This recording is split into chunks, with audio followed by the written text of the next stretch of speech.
All right, I'm gonna bring everyone out here. We're gonna get right into this. First of all, let's bring out showrunner, executive producer, and writer, Scott M. Gimple!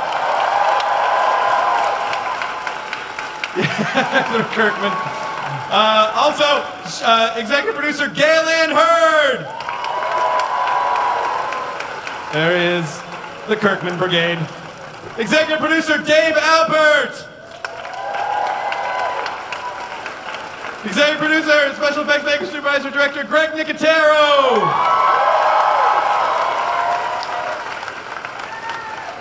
The man who would be Rick, Andrew Lincoln.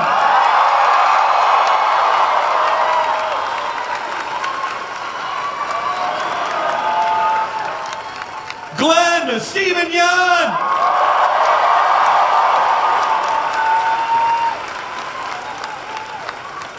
Also, Carl Chandler Riggs.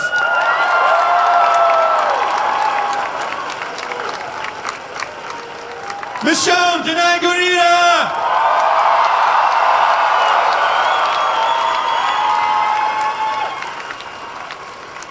Who's Deanna? Michael Cudlitz.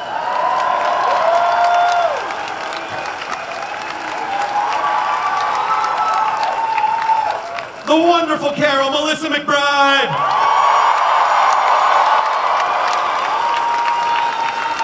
Oh, good.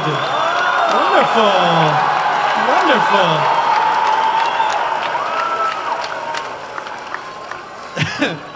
Take these or I'll kill you. Also, Lennie James is here for the first time with the Walking Dead panel.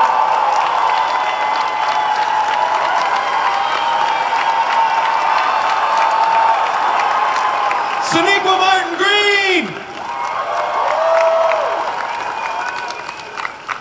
And of course, a Mr. Norman Reedus.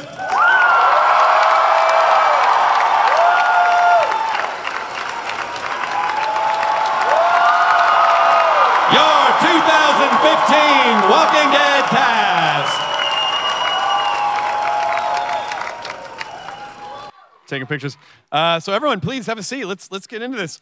So Kirkman, as you know, the poor man fell a bit ill, and he was not able to attend Comic-Con this year. So he is now here in T-shirt form and mask form. Yeah. Yes, hand me one of those. Those are yeah. He's actually here. Any questions that come up? I kind of prefer these versions. Can we just take these off the cons? Thank you very much. Around. Everyone have one. Oh, wow. We should definitely throw one of these into the audience. Okay, before we get started, right? Yeah. Let's do this. How big is Hall H? About 7,000. 7,000 people. Yeah. Now, it would be great. Hello, Hall H. It would be great to have the premiere somewhere that could hold this many people. Right. It would be even better if we could hold it somewhere that would hold twice as many people. Right. It would be thrice better. Right. If it could hold about 2.5 amount of this people. Where are you going with this math problem? The Walking Dead premiere is going to Madison Square Garden. Yes! In October, all these people can conceivably come if with their friends and family. With friends, family, loved ones, well-wishers. Go to www. That's HHTP. Please do the whole URL. Yeah. // No, / www.amc. / is for local files. AMCTheWalkingDead.com. Come join us in New York in October for the biggest premiere yet. Yes, amazing. Thank you. I think that section back there is like, shit, we don't live in New York. Yes. But you guys, this is an amazing. I mean, Madison Square Garden's about 20,000 people, so that is the best way. Because even just seeing you guys react to the trailer, I mean, you have to understand most of us watch this on like computer screens, you know. So to see it in a room like this with a screen like this with a crowd of everyone freaking out, it's definitely an experience, and we really appreciate it. So I'm gonna launch into fan questions. Before you do that, I just want Robert to react to everybody watching it on a computer screen. Okay, sorry. I just want to react. This is Robert reacting to anything. I just want to know. All right, so let's get into this. This is from R-Venkat. This is for the producers. Will season 6 explore a power struggle between Rick and Morgan? It kind of seemed like that from the trailer we saw. Or will it more so be portrayed as a fundamental challenge to the way Rick has always been leading the group? Oh my. Well, it certainly seemed that we were selling that in the trailer rather. I will say that this is a savvy audience that knows that we sometimes play with the truth in trailers. Right. What? It's true. It's true. But it's just to maintain the experience for everybody. I would say that Rick absolutely is faced with challenges to the way he does things, and also including these people in the way that he does things. At the end of season 6, he wanted everybody on board with him, and everything went very well in those last few moments, up until... Well, except for the dickhead that he shot. Except for the porch dick. Yep. I'm so glad that became a thing. Yeah, that's you. No, it's not me. No, really? No, it's Corey. It's not me. No, that's you. I said it, but then that poor guy has to live with that for the rest of his life. No, Corey Brill is not a porch dick. He just plays one on TV. He did. You know, like a week afterwards, I saw him and he was like, by the way, thanks. People are shouting porch dick at me wherever I go. Like, well, he's a really nice guy, too. He's a lovely which man. made that funnier. But so you're saying that that things might not be as they seem. Things might not be as they seem, but Rick absolutely has to deal with the fact that things went down with Reg and with Pete and all these people who might have been following him into the bowels of hell are maybe looking at him a little differently. All right, this question is from Carrie Frazier. Will we get to see some more flashbacks into character past? I'd like to know more about some of them like Glenn or Sasha. Dave Alpert, you want to take that one? Do you know? In it. No? Okay. You don't want to say anything? Scott? Could you repeat the question? We can see more flashbacks. There are other characters. Glenn, Sasha. There's a little bit of flashbackery. There's definitely some playing with time, but not quite as much as last season. Okay.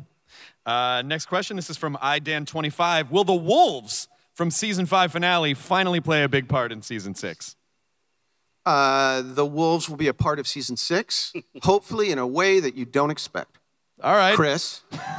Good almost answer. Yeah. This one's for Andrew Lincoln. This is Hi. from... Hi, Andy Lincoln. How are you? Hi, Hall H. Can I just say it's so lovely to see you all again. Hello. What are you doing in my front room? It's crazy. It feels like... I can't believe another year has gone by already, and we're here. It feels like we were just here. Oh, no. I I felt every single day. Well, this first question's a hardball here. Dylan Hinchy wants to know, do you think Rick misses the beard, and do you miss having the beard? My wife doesn't miss the beard, but yeah, I think that was one of the most weird filming days of my life when I had to shave. Well, I had to get into a shower naked in front of my crew. But you offered to get in the shower naked, actually. But then apparently you can only see, what is it, 2 inches of my butt crack? Is that right? Is that a fish? There was no crack. No, there was Charlie Collier can confirm this. What are we allowed to say? But yeah, I had to do that, and then I had to shave and look in a mirror. The most painful part was actually looking at my face while shaving, because I don't enjoy that experience anyway. But to do it on camera was just unbearable. But yeah, I miss that beard. And I'm going to grow it back as soon as possible, Scott Gimple. How much does having that beard become sort of a prop for the character? Like when you have the beard, does it inform the way you approach the character as opposed to when you shave off the beard? Well, Stephen Yeun looked at me when I shaved it off. He said, "You look like you have a shrunken head." Which kind of unnerved me for the afternoon filming, really. But it became part of him, you know. And also, I remember sort of 2 seasons before, Scott actually talking to me and just saying, we want to get these guys to the lowest ebb. And I thought, well, a great way of doing that is seeing how bushy I can grow my beard. Nice. Just like Scott Gimple right now. Yeah, I'm working on it. This is adorable. Oh, right yeah, here. that's exactly what, you know what? Somewhere, you just touching my cheek like that, Robert Kirkman is smiling. That's usually his job. I will say that the beard, both in the comic and the show, really is sort of a metric of where Rick is at. Right. And when Rick shaved the beard when he went to Alexandria, I mean, in the comic, we completely mirrored that. and it was in a mirror, and I can't believe people laughed at that. Thank you. I love it. But I will say that the beard will continue to inform and sort of indicate, it's a barometer of where Rick is at. Right. This is this man's Twitter name, at @DaFatGuy. Wants to know, it's his Twitter name, DUH Fat Guy. What's the dynamic going to be like between Rick and Deanna this season? Obviously, the last moment was very impactful. So where are they at this point that you can say? Rick And Deanna, he's covered in blood at this point. Right. Yeah, I think that there's a genuine respect between the two leaders, between Deanna and Rick. And a lot of the last sort of 3 or 4 episodes, you saw a man restraining his instinct to lead and to show these people. And then as things start to, he realizes that he's amongst innocents and people that don't have any experience of out there. I think, we got lucky. The gates were open.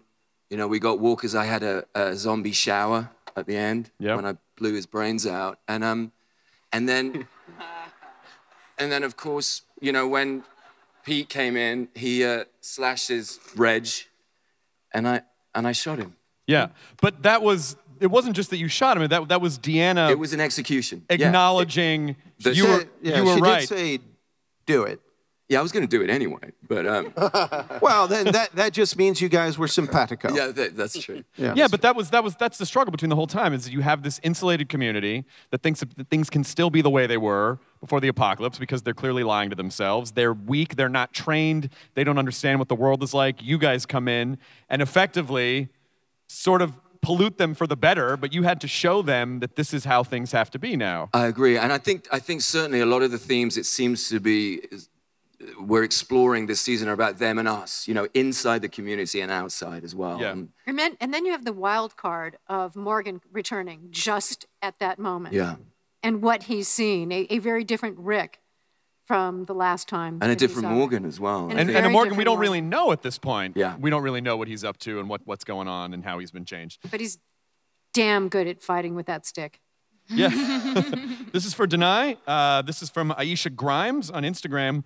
What do you think Michonne's opinion is on Carol's housewife disguise and her lying about stealing guns in Alexandria? That's an interesting question. I've always yearned for more interaction between Michonne and Carol. Thought I'd share it with 7,000 people and my boss at the same time.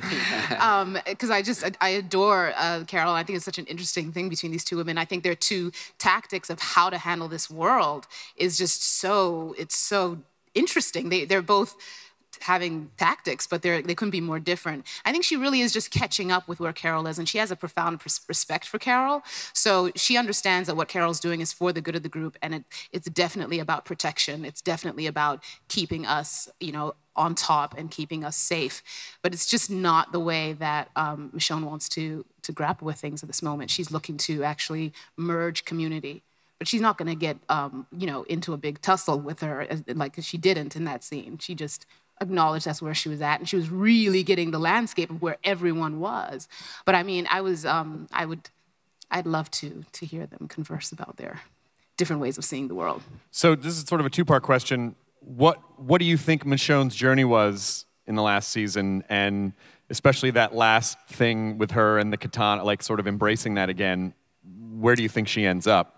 Yeah. I mean, it was really fascinating, actually, because she had made that decision in season 4, where she literally decided, I am actually going to stop being this isolated character who goes off by herself, grabs 2 pets, and will go and venture into the world and be alone and hang out with walkers for the rest of my life and not be vulnerable to anybody. And making that decision to turn around and say, I'm going to re-embrace my people, and I'm going to re-embrace whoever I can, and actually move forward with life. And that's scary, and I have no idea what will happen, but I'm going to do it. That is kind of where she's been going. She's been consistently kind of going on that track. And so the idea of reconnecting with these people, which was kind of a miracle for her and really affirmed her choice. But then throughout last season, it was this sort of fear of we were just kind of getting broken down. The Terminus people, so that trust was obliterated.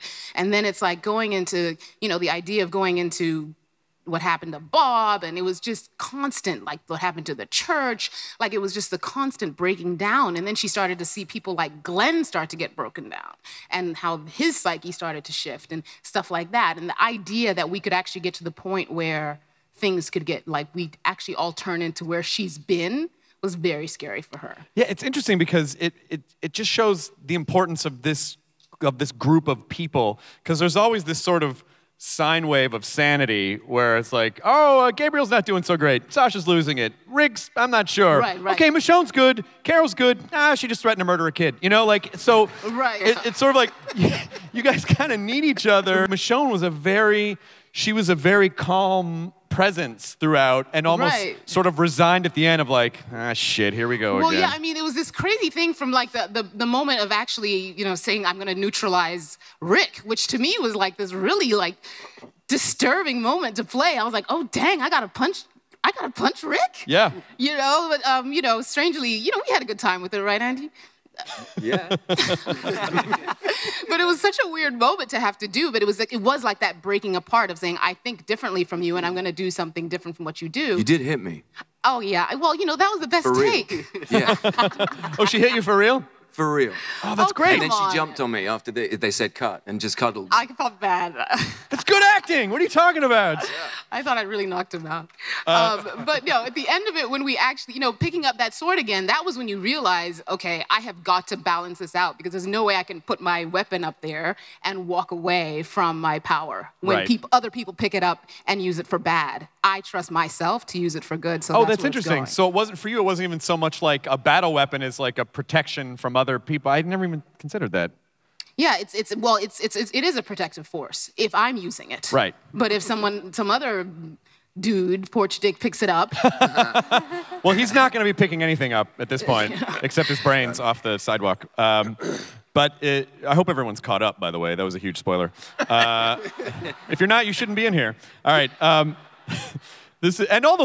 Also, it happened months ago. Watch TV faster. And Chris, let me just take this moment just to tell the audience that I was completely lying about the flashback question earlier. And there actually be a whole lot of flashbacks Really? in the first half of the season. And in fact, I'm working on an episode right now that's entirely a flashback, but I just forget things in front of 7,000 people.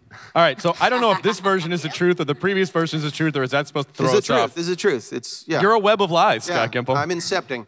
Stop it. Here comes the kick. All right, this is for Steven. This is Furious Beast on Instagram. I'm going to paraphrase this question because I really want to know this. Why didn't you kill Nicholas? I want you to kill that guy so bad. I want you to kill that guy so bad. And he totally deserved it. Time and time again, he was almost saying, please kill me. I'm a complete douchebag. I want to die. And at the end, you somehow found some humanity and mercy. Why did you not kill him really hard? He's got beautiful eyes. Never even thought about that. See into his soul. Goodness, Glenn is a better person than me. I also said, why did you not kill him? But it's a very complex situation. It's layered in the sense that, Glenn is seeing a version of himself in him. Glenn also realizes what it means to cross that threshold. Glenn also sees in that moment that he has won, that it serves no function in that moment to kill him. It's not like he's making him an example for others. It serves no function to kill him except for himself. And if he crosses that threshold, I think he looked into his face and saw an earlier version of himself, another iteration of himself if he were to live within these walls, and he saw what he could have been.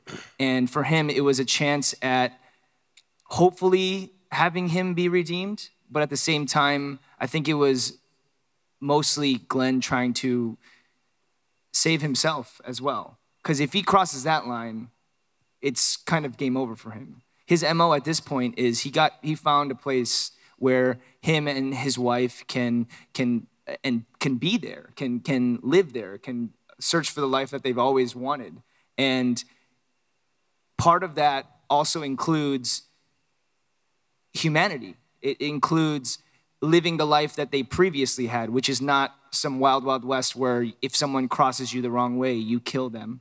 Granted, he shot him in the shoulder, but like I said, Glenn is a really good person. And then he stuck his finger in the bullet hole and then beat you up. Yeah. Yeah. And let 4 walkers And then the fall other on people top at of the you. warehouse. Like, and then he lied about. in the house. He wears Yeah. his shoes in the house. Like, he's just rude.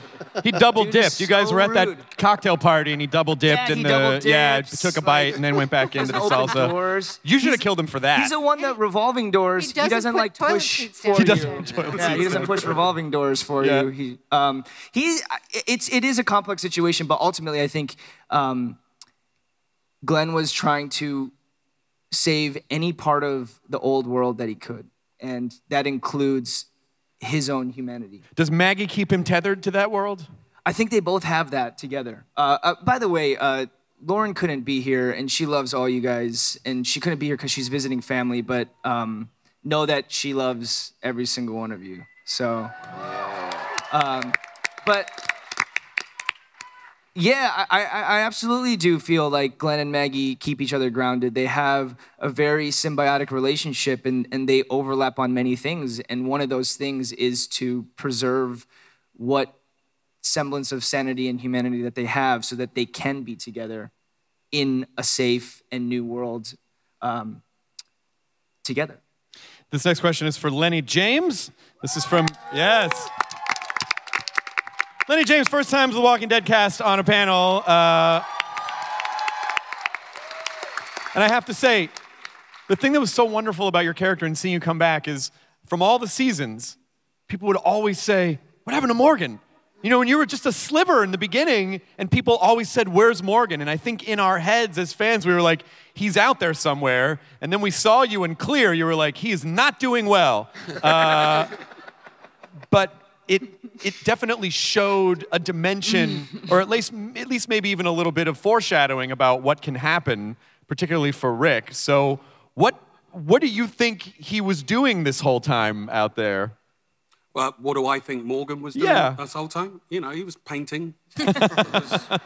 He was getting to know himself. I think he was, well, we may find out this season what Morgan's been doing with himself. But one of the things he's been doing is trying to find Rick. And at the end of the last season, he finds him and kind of wished that he hadn't. But yeah, I think we're going to find out possibly where Morgan's been and what he's been up to.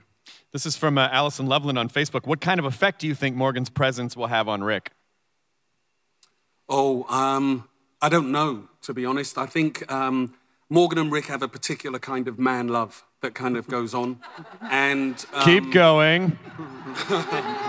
I think the fact that Morgan has gone to find Rick, I think I've said it before, but it's one of the things that's most important is Rick is the last person left on the planet that knows Morgan. Everybody else who Morgan knows is gone. And the only person left that Morgan knows is Rick, and that's why he goes to find him. And I think Morgan's aware of the effect that Rick has had on him.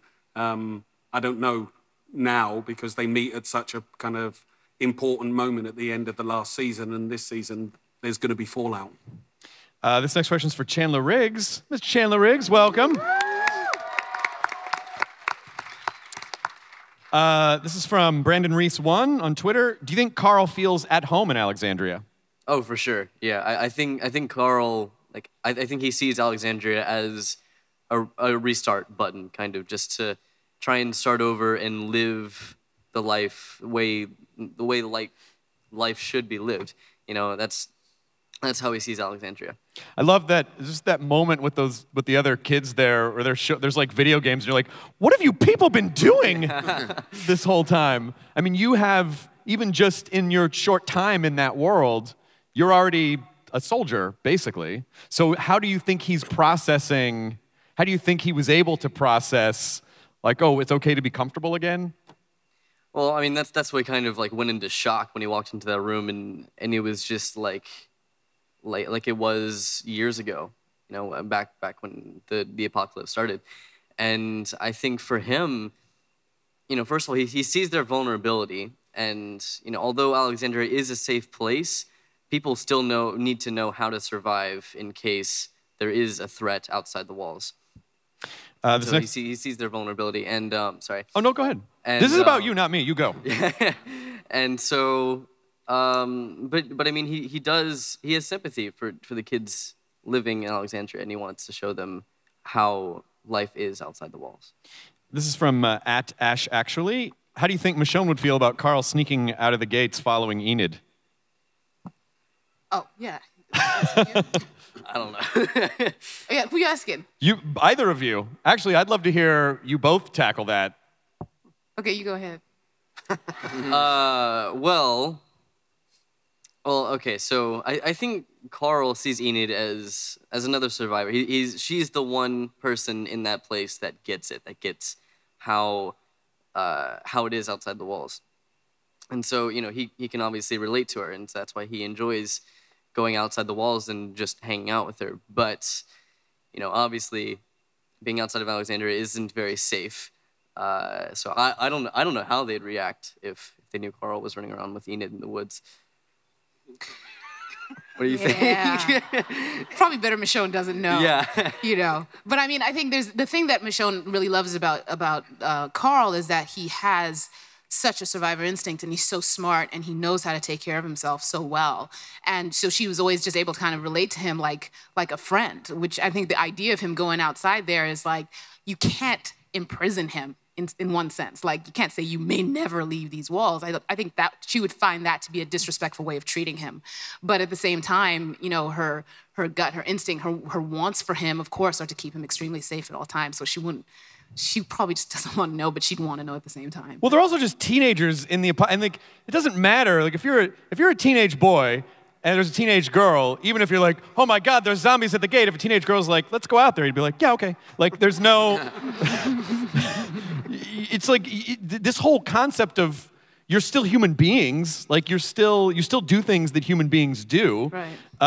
This is a really great, just a really quick answer for this one, Chandler. At Hyatt's, Laurice wants to know if season 5 Carl had a chance to tell season 1 Carl some advice, what would it be?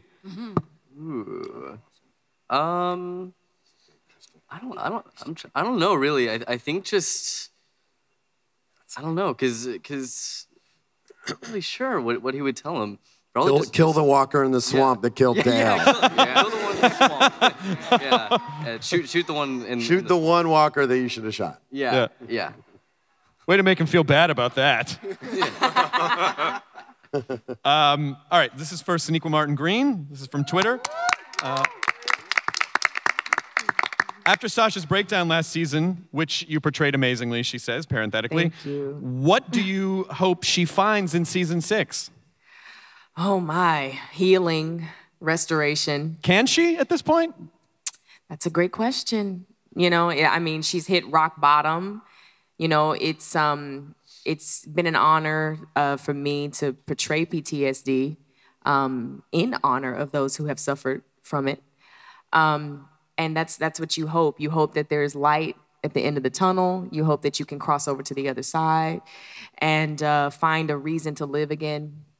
And not just live, but thrive. And so that's what I'm hoping that she finds is a way to respond correctly to the deaths of her most loved ones. Because looking back on it, if she were to get to that place, that healed place, she would look back and see that I didn't respond correctly. You know, I have not been the woman that, you know, my brother really knew and loved and insisted that I still was. I have not been the woman that Bob fell in love with. I haven't been the woman that even, you know, our father raised me to be. And so now it's time to actually pay homage to their lives and their memories and live with hope the way they would have wanted me to and the way that they did. This next question is from Melissa McBride. From @HelloSydney on Twitter. What is Carol's biggest challenge in hiding who she is / what she is capable of from the Alexandrians? What's the biggest challenge between being able to basically concealing your identity? Because Carol was amazing. I mean, the chameleon transformation to just immediately like, just an innocent house mom in a sweater, like, it was instantaneous. She saw the situation, she assessed who she needed to be in that situation, and she adapted like that. So what was the biggest challenge, do you think, for her in maintaining that persona? You know, I think just not having her cover blown. She had really important work to do, you know, finding out who these people are, what they're capable of, what they're not capable of. I think really just the biggest challenge was keeping her at cover. Yeah. This is from @DC and DPS. We didn't get to see Carol react to Tyrese's death. What did it mean to her? Does she miss him despite everything? There's an echo, I'm sorry. We need to see Carol react to. She said, we didn't get to see Carol react to Tyrese's death. So what did that mean to her, and does she miss him? Yes, she misses him. It's every death is heartbreaking, and it just fuels the fire even more to become stronger, fight harder, to keep everybody safe, including herself. And everything is fueled by the loss of people. That's why she's doing what she's doing. She can't stand around and watch people die, you know? And she's ready to pay the price, to go to hell, whatever she doesn't know. Who knows? To do whatever she can to try to help people. What is that? What keeps her going? The need to help people? Yeah, I mean, she's not a cold-blooded killer, and she just wants to keep going so she can, you know, come face to face with somebody else she can put down. That's what I'll do tomorrow. Maybe we'll intersect with somebody, and I can. Yeah, no. Take him down. This is for Michael Cudlitz. This is an amazing Twitter name. @HeyDonuts. When do you believe your character's defining moment was? That's a great question. I think his defining moment is yet to come. Oh, Look at the slow push. says the I crowd. might agree. Thank you. Good night. I just want to live in a world where Carol bakes cookies and gives flowers to everyone. This is from @McBride TWD. Cudlitz, what do you admire most about Abraham? What's your favorite quality? I think just his pure honesty. It just is what it is. You know, there's no filter, there's no agenda, there's nothing going on behind the scenes. It's kind of you know, what you see is what you get, and if you don't like it, that's too fucking bad. Nice. He does get the best written dialogue. Yes. On the show, for sure. Every time you get the scripts and you see things that Abraham says, they're always great. The line you had in 16 was like, he doesn't know shit about was one of the, I don't even remember the line because he said it so well. I had it recorded for a while. Something about sand. It was great. He has the best dialogue. I just like hearing you guys kind of talk. It was shit, and it had to do with sand. Shit, and shit. There's a vast ocean of shit. Yes. That you people don't know shit about. Oh, yeah. Rick knows every fine grain of said shit. Who's Deanna? Yes! Oh my God, amazing. That's all, Michael. There. Who's Deanna? We were not like rolling around the writers' room with that.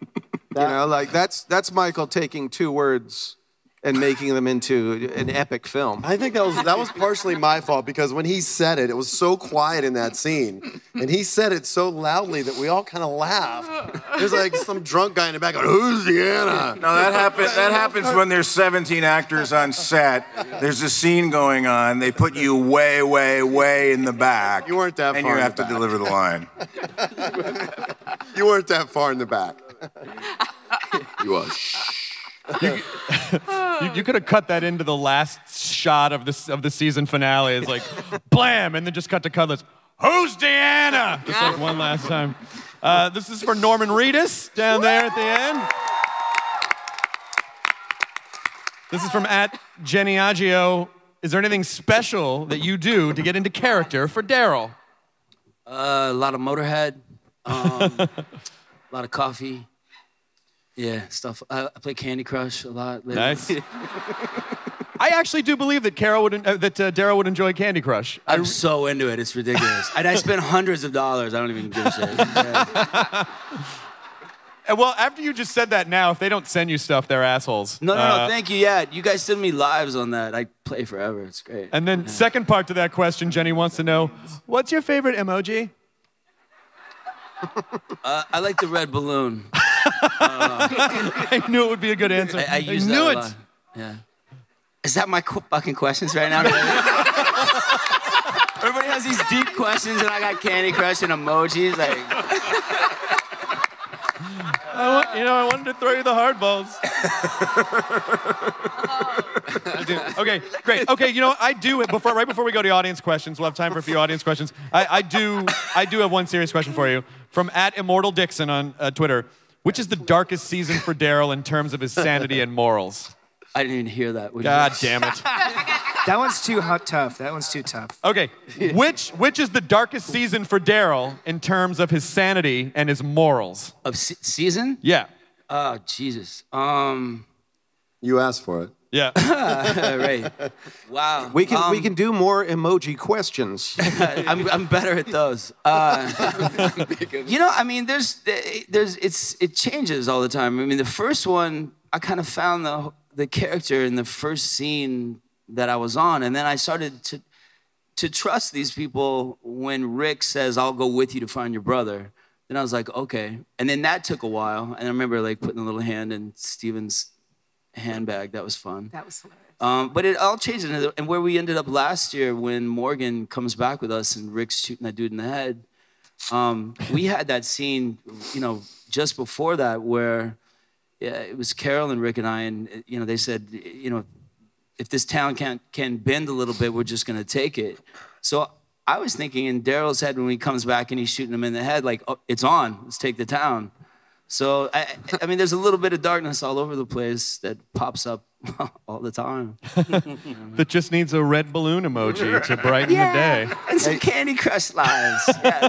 I swear to God, if Daryl came into a scene and be like, hey, y'all, maybe we should just play some Candy Crush, that would be, they don't have that yet in their world, but. They're a bit behind. Hey, Chris. Yeah. So Lauren Cohan just sent me a text that she wants me to read to everybody. Please. It says, "Dear Greg, you're the greatest producer." Wait, no. No, you made that up. Thanks so much for reading this note out loud. Now, can you please pass it to Steven to read? Aww. What? No. Oh, for real? Yeah. Okay. She's very, very funny, by the way. She is Cheeky. She wrote, Steve says this, I miss not being there with you all at our 6th Comic-Con. I'm with my family right now, but my other family is at this table and in this room.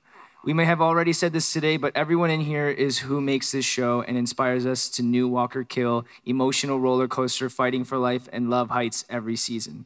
And we thank you and love you so much. I hope you all have a freaking incredible weekend. Can you say something funny at the end?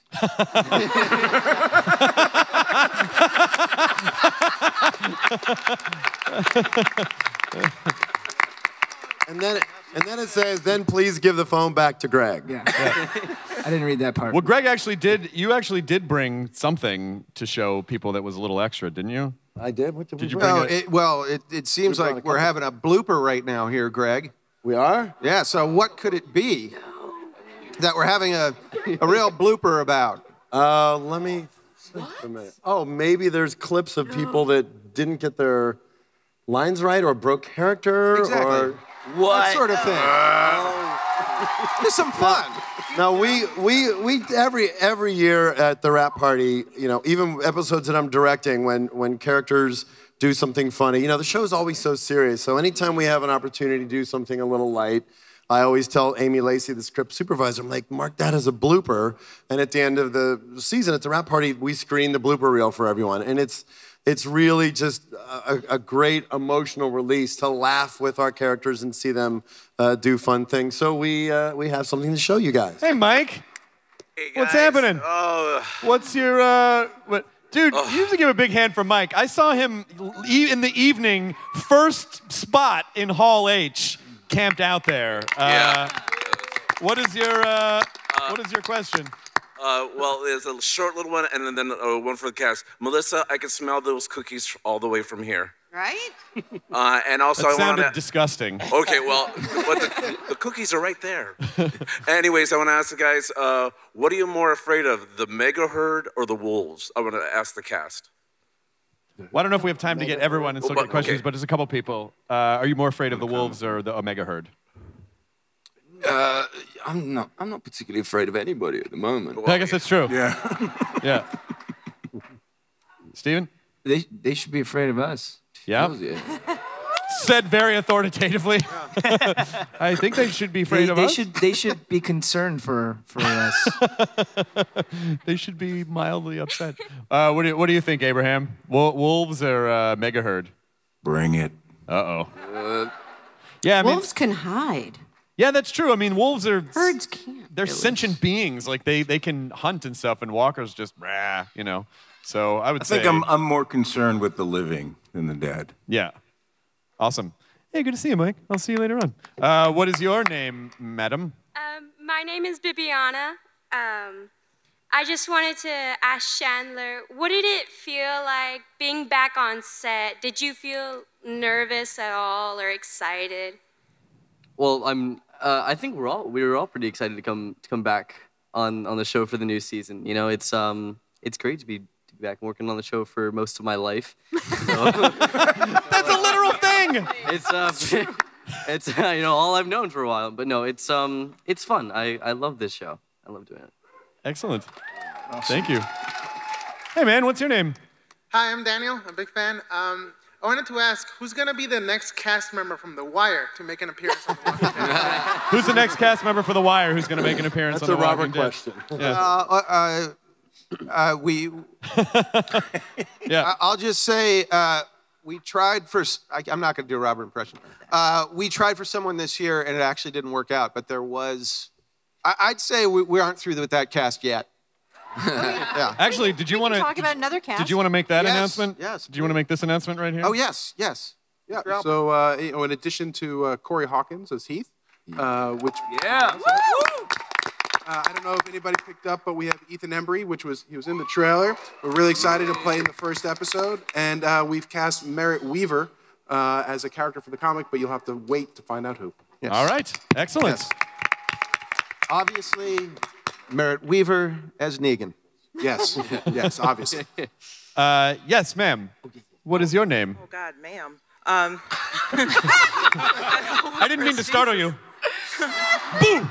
Well, my name is Jillian, and I guess this is more directed to Andrew and Danai, but I find Rick and Michonne's interactions fascinating, and I wanted to know what is Michonne to Rick at present, because it kind of seems like she's the only one who can check him. So I was just...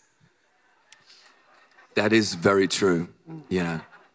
My mum, I just want to say that my mum is desperate for Rick and Michonne to get together. She's like, she'll be watching this now and she'll be very happy that I'm saying this, but she goes, if you had any political balls, you've got to get those two people together.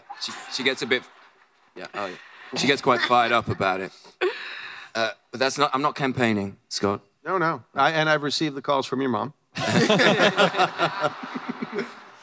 But I agree. Yeah, Michonne is a fellow warrior. He respects her so much, you know, and they've been through so much, you know, and he trusts her with his life and with his children's lives. And so I think that, yeah, like many of the characters now, there are certain sort of planets. There are 5 or 6 that he looks to, and he can be checked by, and she is certainly one. I think for Michonne, I mean, he was actually the person who checked her in the very beginning, like in episode Clear, and even before then, when she was kind of buck wild, and she just fought the governor, and he was going to kick her out. And that whole moment where she knew she had to change was because he checked her, and that caused an indelible respect that I think just keeps reverberating through their friendship. Excellent. Hey, Button Lady. Hi, Chris. What's happening? Button Lady. Thanks for naming a horse after me. My question is for Carl Papa. And Chandler, not this last season, but the season before, you had a very, very intense scene. I was wondering if any of your cast members gave you any advice for that, if you had a closed set, because I don't know many young actors who could have done the scene that you did. It was amazing. Did you get any help, and did you have to have a closed set? Was it the scene with your dad sleeping? Okay.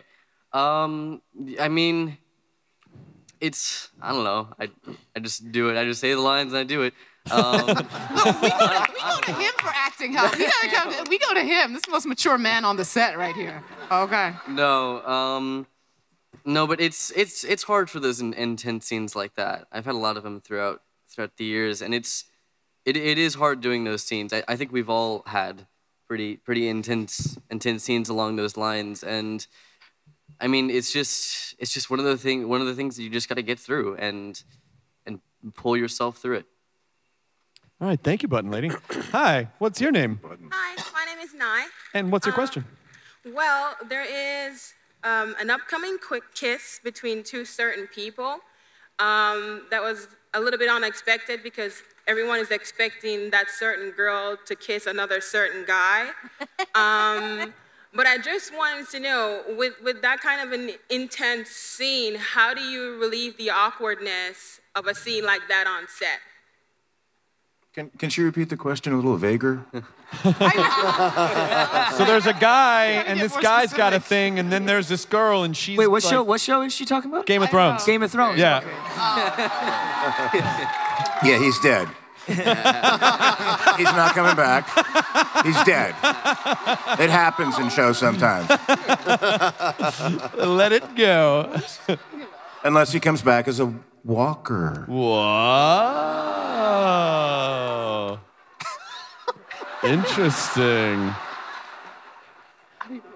Interesting. So you're asking what's it like to kiss somebody on set and leave that on set? No, I'm asking how do you relieve the awkwardness of doing an intense scene? Oh, how do you relieve the awkwardness of doing an intense scene? The kissing part was a red herring. Oh. Wait, I'm so confused. I am really confused. Well, look, so the blooper reel, I think, was pretty self-explanatory with that kind of thing because there were so many intense scenes, but it seems like that there are moments where they kind of break out of it a little bit, and they're all, because everyone seems to be, you know, family, basically, that it's kind of, at some points, it just sort of breaks down to like, oh, we're just sort of screwing around with our friends, and we're safe, and, you know, and we're laughing, or like, you know, even when Andy punches the wall and he's like, oh my God, I'm sorry. Like, those kind of moments, I think, relieve the tension where everyone snaps back into reality in a second, and then you guys have to get back into it. I mean, you would have to, or you all would go crazy. And this is, you know, there aren't a lot of horror shows that go on and on and on. And this cast, the thing that blows me away is that these guys live a horror movie every week, and they've been doing that, some of them, for 6 years. And there's a bit of a psychological cost to that. And that's 6 months a year. Yeah. And hopefully we'll continue to do so for many more years. That's the plan. That is the plan. I was just talking about so I could keep working. I don't know why you were... And the psychological toll that Chris has. It's so hard. You know what? There is a psychological toll for my show because I never realized that I would be America's damn zombie therapist, and that when your favorite character dies, I'm the first stupid face you see, and I feel responsible. It's like someone will die, and then I'm like, shit, I didn't do it. That's because you tell us, come on, I mean, what do you got for me? I need some more drama from I have to tell everyone that everything's okay. I have to be like, okay. It is funny, like, finishing an edit of something, like, really heavy, and we go right to the end of the reel, and you just picture Chris, like, stepping out in the Avid, kind of like saying, it's going to be all right. welcome to Talking Dead. The hashtag is Herschel's crazy stump or something. And everyone's like, shut up, you're ruining the show. We have a Daryl. Yo, hey, Daryl. Daryl Hello. 2. What is your question? Yeah. Chris, I just want to say that you always do an amazing job. My question is for my hero, Norman Reedus. Yeah. Oh, thank you, Norman. That makes me feel great. Yes. Yeah. Woo. Great. Here, go in front of the thing. Put the camera back on him. Put the camera back on him. You could always bring me up on stage, too. That's cool. You gotta turn around. Turn around. Yeah, there you go. That's it. Yeah. Whoa, nice. Tweet got at your me and I'll signature send you on the that back, picture. Norman. Tweet at me, I'll send you that picture. Okay, so awesome. what's your question? Question is for Normus. What kind of character development can we expect to see in season 6 for Daryl? First off, did you just call me enormous? I did. Maybe that was a Freudian slip. You know what? The minute you stood up, I knew I liked you. You know what I'm saying? That's awesome. Norman, you better send that guy a balloon emoji. You know what I'm saying? Yeah. Yeah. What level are you on? Candy Crush? I don't play, unfortunately. It's starting on Monday. Yeah. Before this weekend's over, you and me, I'm gonna teach you some Candy Crush. Hell yeah. Is this getting weird? No, not at all. So real quick, where's Norman? Where's Daryl going? And then that'll be the last question. Level 275. You know, there's a whole, but I don't. You know, the thing about Alexandria is he didn't want to go there at all. He doesn't like anything to do with suburbia. I don't believe. But he wanted out, and then he found a place that they could handle him and gave him a job, and he sort of felt like he could fit in and wanted to fit in and wanted to fight for it. And that might go crazy later. There's, you know, he's going up and down all the time, and I think he sort of finds his safe place with these people. So it gets tested quite a bit. Hey, what's that walking by back there? Hey. Yeah. All right, cool. So just two more quick pieces of business. I'm before like we- starting to freak out. There's some Daryls walking next to each other. Two more pieces of business before we wrap this up, because we have another panel due. First of all, Greg, I'm told that you brought a couple of exclusive pictures that you wanted to show. Yeah, we brought people. some Walker pictures. You know, some of the stats in the first episode we actually of season 6, we did more Walkers than we've done in any episode ever. So a couple of these guys, you know, we got a little more rotted. We actually we have one zombie who's nicknamed the Bernie Wrightson zombie. So you can probably get a sense of in Comic-Con who Bernie Wrightson is. But these are a couple other characters that we've done, and again, sort of going for way more rot. Every year we get more and more decomposition on these guys. But first episode, we had one day where we had 300. We had 300 Walkers. Greg directed the premiere episode coming back, by the way, which is important for you guys to know. Which again is 90 minutes, October 11th. And a lot of people don't realize that the season finale last year was supposed to be a 60-minute episode, but Scott wrote the script. The script was so well written. Again, you know, each premiere sort of launches our characters into their stories, and then we wrap them up in the finale. So, so last year's season finale, when we were cutting it together, we needed to wrap those stories up, so it ended up being an hour and a half. So now, of course, Scott and I went to breakfast, and he's like, so remember we did so well with that hour and a half finale? What do you think about doing an hour and a half season premiere? So we have a supersized episode right out of the gate. Excellent. And then, do you want to make an announcement about the international premiere day? Yes. First of all, as Scott and Chris have said, this really is our year to celebrate the fan. And we are also celebrating international fans. And as per usual, our partners at Fox International channels will be premiering it in 125 countries, 250 million households within 24 hours of its US premiere.